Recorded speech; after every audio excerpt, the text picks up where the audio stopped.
When you talk about the basics of good project management, we need first to identify what is a project, what is project management, and how it applies as a life skill. Do you know, only 46% of organizations make project management a cultural priority? Remember, we all are managing some sort of project on a daily basis. It could be as simple as buying an office chair, or buying a smartphone for your mother. In the next 5 minutes, you will learn 5 key principles of good project management. Also, there is critical factor, which is often ignored by project managers while managing project. However, this factor decides the fate of your project. I will discuss this later in this video. So stay tuned.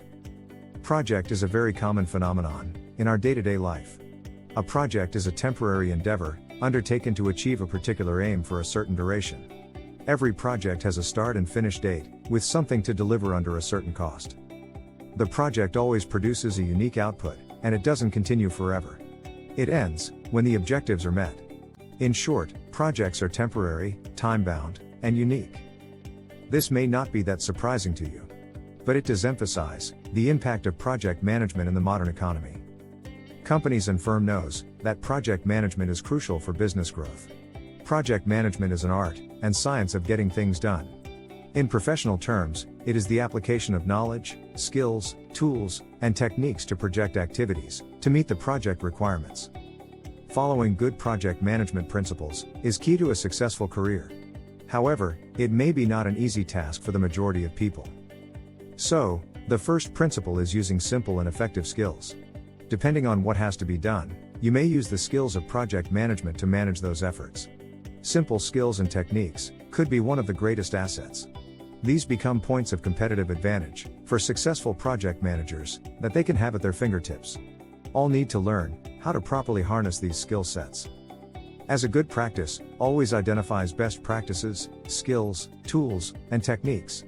It should not be vendor specific, but a more generic type of thing.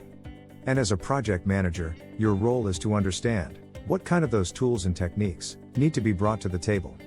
Before deploying any tool or techniques, always assess if they're going to be applicable to what you're trying to do on the project.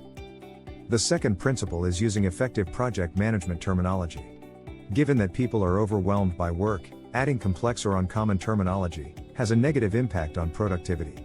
Extensive use of formal project management terminology may backfire or create unnecessary confusion. People on projects are usually buried in email and find it hard to focus on critical priorities. The project manager should alleviate the situation by using common project management terminologies. I'm talking about this as being something that people can relate to in their everyday life. So, people have a starting point or reference for project work. Using simple and common terms helps in boosting project team productivity. Idea is to keep it simple. The third principle is planning. Planning is where you figure out what we need to do and how we're going to do it, and then we actually do the work. We perform the project work, and at some point, we will have to finish it. Even though planning sounds so obvious, poor planning is a prevalent practice in the project management industry. Unfortunately, most of us don't finish projects the way that we talk about being able to do. The same is reflected in how the organization realizes benefits from projects.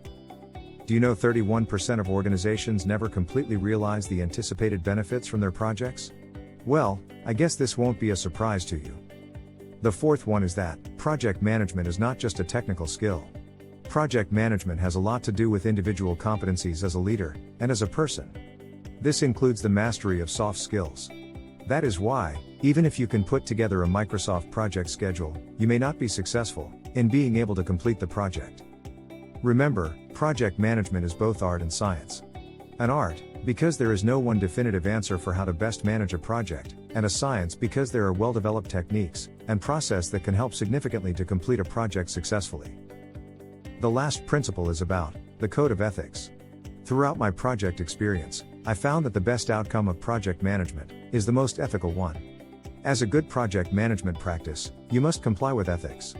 This highlights values such as trust, honesty, responsibility, respect, and fairness. These ethics create harmony and professionalism in teams, which in turn leads to project success. Despite the sheer importance of project management, it is often ignored by managers and decision makers. Not many organizations make project management a cultural priority. It is statistically proven that a mature project management process enables an organization to deliver projects on time and under budget. Always push for nurturing project management culture in your organization. While managing your project, I highly recommend following the above 5 principles. Trust me, if you follow the above 5 principles, you would be far ahead than 95% of project managers and be more successful in project management. The concepts and techniques you learned at Projects Mind are applicable to all your projects and used by Fortune 500 firms. If you like this video, then hit the like button and let us know how you feel about us by leaving a comment in the below section. And don't forget to hit the subscribe button and press the bell icon to see our latest videos when they come out. See you later, and bye for now.